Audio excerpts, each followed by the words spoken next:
Bien-aimés frères et sœurs en Jésus, la grâce, la paix et la miséricorde nous sont données de la part de Dieu le Père et de Jésus-Christ, son Fils, notre Sauveur. Amen. Pour notre méditation de ce jour, nous allons lire dans le livre d'Ésaïe au chapitre 55. Nous prendrons du 1er au 5e verset. Et avant la lecture, chantons à la gloire de notre Dieu le cantique Sémons dès l'aurore, Sémons dès l'aurore, c'est le 346 dans Chant de victoire. Sémons dès l'aurore, sémons dès l'aurore, quand le soleil luit, quand le soleil luit. Et semons encore, lorsque vient la nuit, Dieu peut faire éclore la fleur et le fruit.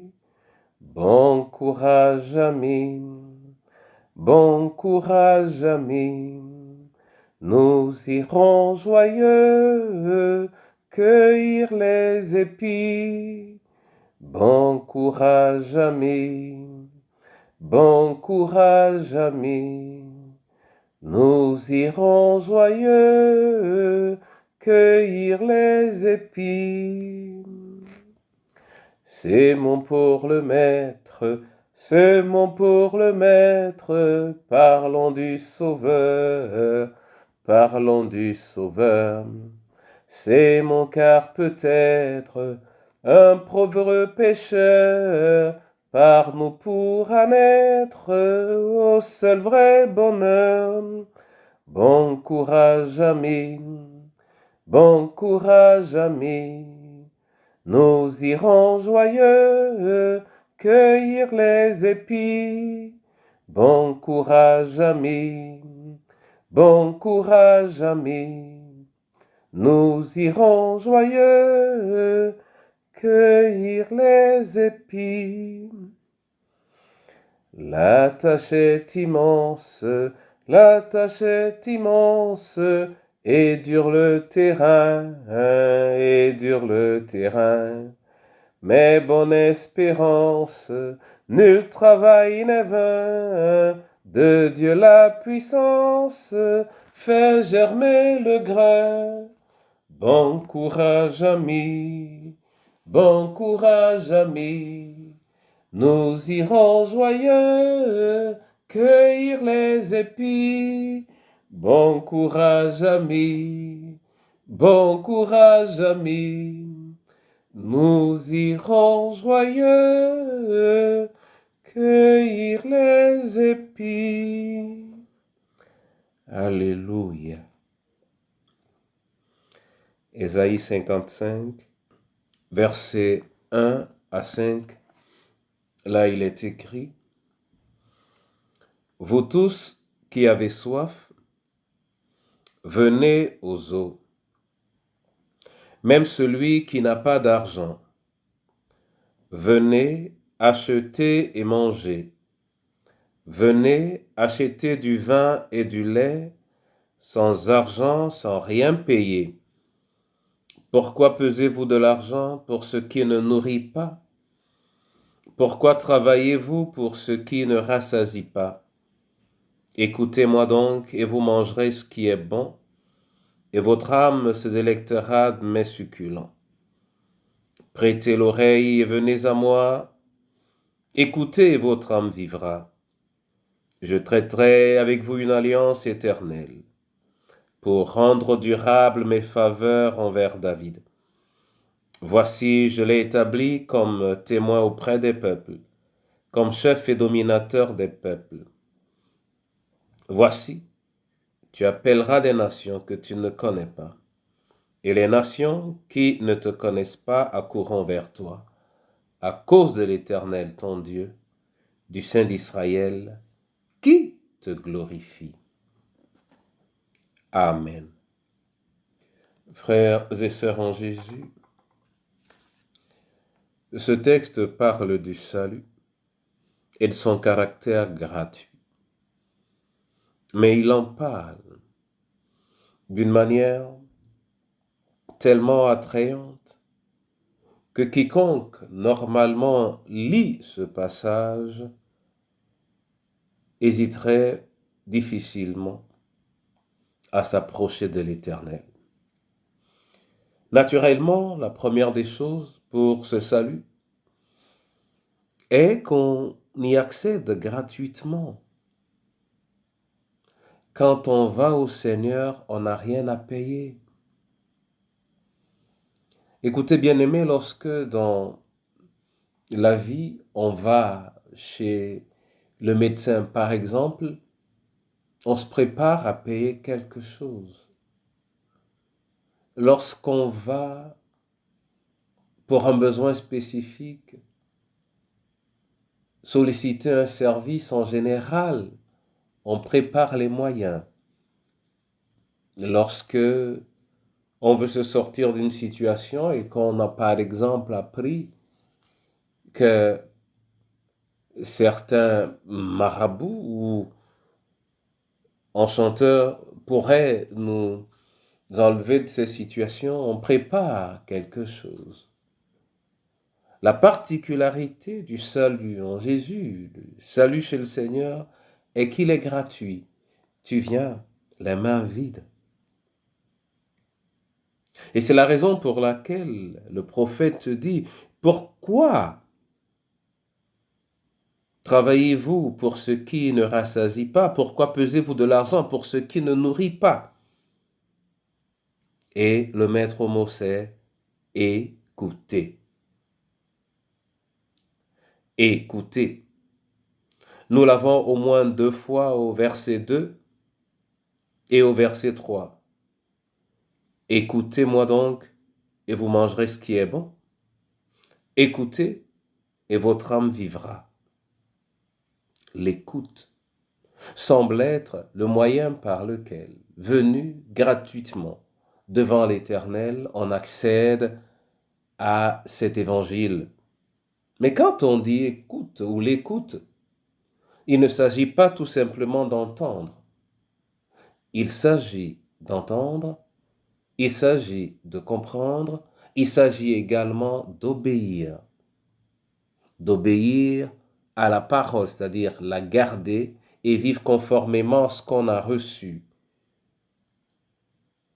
Mon frère et ma sœur, la parole de Dieu nous dit ici que lorsque l'on se comporte de la sorte, on devient comme de la descendance de David, de telle sorte que notre appui ou notre secours n'est point en ce que nous reconnaissons nécessairement autour de nous, mais même des personnes, des familles, des communautés, des nationalités étrangères pourraient alors, lorsque nous sommes en situation, nous venir en aide. Et cela est certainement une leçon fondamentale parce que souvent, lorsque nous recherchons notre moyen de bénédiction, nous avons tendance à nous reposer autour de ce que nous avons directement là. Et pourquoi ne pas le père, la mère, l'ami le plus proche? Mais l'Éternel, pour nous montrer qu'il nous faut nous sortir de notre zone de confort, fait parfois procéder ou sortir notre soutien des personnes étrangères à nos cercles habituels. Et c'est cela, la bonté de Dieu, mais également la beauté de l'Évangile.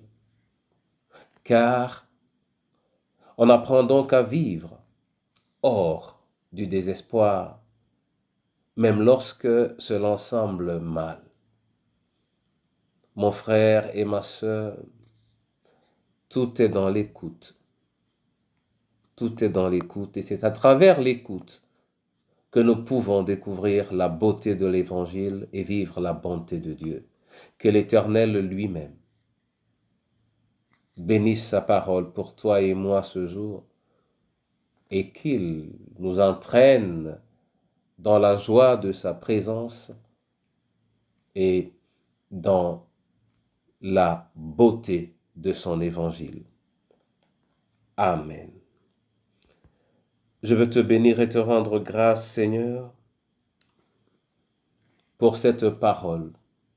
Je te dis merci infiniment pour ce don merveilleux qu'elle constitue. Je veux particulièrement élever la voix, Père éternel, pour les veuves et les orphelins, pour les veufs également. Seigneur, je veux élever la voix pour nos différentes familles. Je tiens également à élever la voix pour ton Église. Oui, la véritable, la famille de ceux qui croient en toi, la famille de ceux qui se fondent sur toi, la famille de ceux qui s'attendent à toi. Cette génération a besoin, la création tout entière attend la manifestation de tes enfants. Éternel, que ton fruit, le fruit de ton esprit soit réel et effectif, qu'il soit efficace dans la vie de ceux qui espèrent en toi. Ouvre toi-même les écluses des cieux pour ce jour, Seigneur. Pense à nos villages, pense à nos cités, pense à nos pays, pense à tout ce que nous pouvons y vivre et tends ta main afin qu'il soit perçu de manière claire la différence entre te connaître et ne pas te connaître, te servir et ne pas te servir. Ouvre les écluses des cieux et bénis ce jour dans le précieux nom de Jésus, en qui nous voulons te dire, notre Père qui es aux cieux, que ton nom soit sanctifié, que ton règne vienne, que ta volonté soit faite sur la terre comme au ciel.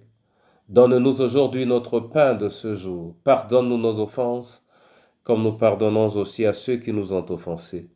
Et ne nous soumets pas à la tentation, mais délivre-nous du mal, car c'est à toi qu'appartiennent le règne, la puissance et la gloire pour les siècles des siècles. Amen. Que le Seigneur lui-même vous bénisse, qu'il vous accorde grâce sur grâce et qu'il vous donne de goûter à la beauté de l'Évangile et à la bonté de Dieu, en ce jour et plus, au nom du Père, du Fils et du Saint-Esprit. Amen.